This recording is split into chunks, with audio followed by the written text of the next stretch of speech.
નમસ્કાર, આપ જોઈ રહ્યા છો નેશન પ્લસ ન્યૂઝ. હું છું આપની સાથે હેતલ ભગત.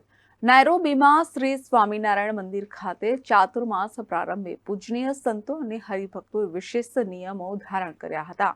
અષાઢ સુદ 11ના દિવસે શરૂ થતો ચાતુર્માસ કારતક સુદ 11ના રોજ પૂર્ણ થાય છે. શાસ્ત્રો અનુસાર અષાઢ સુદ 11 ભગવાન શયન કરતા હોવાથી દેવપુડી 11 પણ કહેવામાં આવે છે, જ્યારે કારતક સુદ 11 ભગવાન જાગતા હોવાથી તેને દેવ ઉઠી 11 કહેવામાં આવે છે.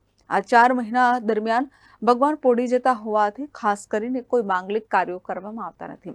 ત્યારે નાયરોબીમાં શ્રી સ્વામિનારાયણ મંદિર ખાતે પૂજનીય સંતો અને હરિભક્તોએ વિશેષ નિયમો ધારણ કર્યા હતા.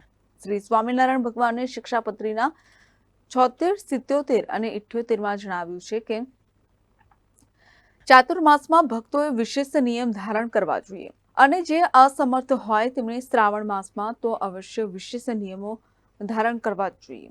જે નિયમો જણાવતા કહે છે કે ભગવાનની કથા સાંભળવી તથા વાંચવી, ભગવાનના ગુણનું કીર્તન ગાન કરવું, પંચામૃત સ્નાનથી ભગવાનની મહાપૂજા કરવી, સ્તોત્ર મંત્રનો પાઠ કરવો, ભગવાનની પ્રદક્ષિણા કરવી તથા સાષ્ટાંગ નમસ્કાર કરવા. મણિનગર શ્રી સ્વામિનારાયણ ગાદી સંસ્થાન શ્રી સ્વામિનારાયણ મંદિર નાયરોબી કેન્યામાં આજે દેવશયની એકાદશી, દેવપોઢી એકાદશી, ચાતુર્માસનો શુભારંભ જ્યારે થયો છે ત્યારે શ્રી સ્વામિનારાયણ ગાદીના આચાર્ય જ્ઞાન મહોદય પરમ પૂજ્ય શ્રી જીતેન્દ્રિય પ્રિયદાસજી સ્વામીજી મહારાજની અનુજ્ઞાથી પૂજનીય સંતોએ અને હરિભક્તોએ સ્વામિનારાયણ સ્વામી બાપા સમક્ષ ચાતુર્માસના વિશેષ નિયમો ધારણ કર્યા હતા.